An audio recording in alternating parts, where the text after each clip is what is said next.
पिछड़े 100 में 60 का नारा दिया, और नारा नहीं दिया, मुक्त रूप दिया।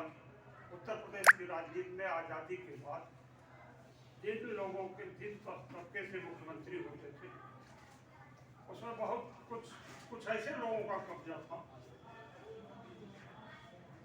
जो थे तो मनीषी, थे तो ऋषि, लेकिन वो सबका प्रतिनिधित्व नहीं करते थे।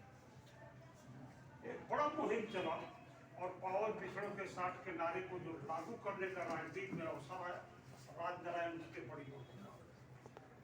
तो आज जब राजनारायण जी का जन्म है, आज देश में सर्वाधिक बड़ा मुद्दा है बंधुत्व का, कि आपस में हम लोग मिलजुल के रहें।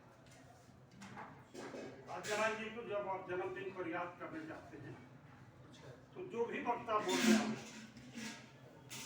वो अपने को जोड़े कि हम आपसी मतभेद को कैसे समाप्त करें।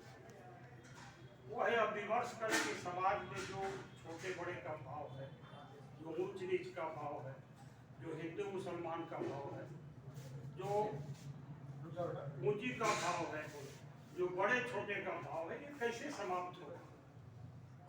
बड़ा तेजी से कहा जाता है कि 10 उंगलियां बराबर नहीं हो सकती, लेकिन राजनारायण कहते थे कि बराबर नहीं हो सकती, लेकिन उनमें एक अनुपात तो हो सकता है। ऐसा तो नहीं कि छोटी उंगली बहुत छोटी हो जाए और अंगूठा इतना बड़ा हो जाए कि मतलब सर से ऊपर चला जाए। तो हम लोग समाज में व्याप्त विषमता को बांटने में हमारी क्या भूमिका हो सकती है। सरकार की भूमिका, सरकार अपना काम करे, विधायक हम क्या कर सकते हैं। और मैं एक उदाहरण से के साथ आपसे आग्रह करना चाहता हूँ कि अच्छा काम कोई कर सकता है। जैसे जहाँ गोष्ठी हो रही है, डॉक्टर श्यामादत्त पांडे के दोस्त थे फुले माननीय, उनके साथ उठते थे बैठते थे, तो ये काम हो गया संभव। डॉक्टर सुधाकर पांडे के यहाँ लोग जो बैठते थे उसमें शकील थे, डॉक्टर साहब के साथ दलसिंगार माट साहब बैठते थे जो दलित थे, अध्यापक थे, रोज शाम को यहाँ बैठते थे। यहाँ बाजार के कन्हैया जी बैठते थे, और एक तरह से बिना कोई भाषण के श्यामादत्त पांडे जीवन जीते थे कि जातिगत भेद आपस में नहीं। उस परंपरा को सुधाकर पांडे भी लिए।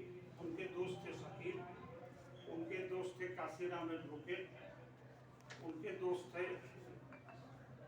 ऐसे लोग जिनको हम आप जिनकी मैं इस गोष्ठी में बहुत बार रहा हूँ, आनंद जी भी गवाह है।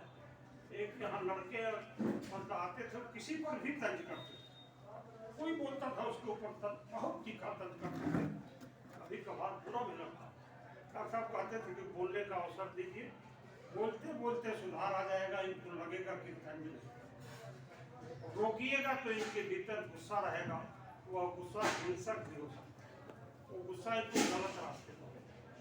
तो मूल विषय पर आता हूँ कि राजनारायण जी को जब याद करने जाएंगे तो आज 23 नवंबर का किसको हराए, किसको जिताए, क्या क्या किए, उससे इतर आपकी समाज के विभेद को बांटने में क्या भूमिका होगी, उस पर विचार करिएगा। उसके लिए हमको राय दीजिएगा। हम ये सीखने के लिए ही दिन रात लगाते हैं कि समभाव और समदर्शी तरीके से जिया कैसे जाए।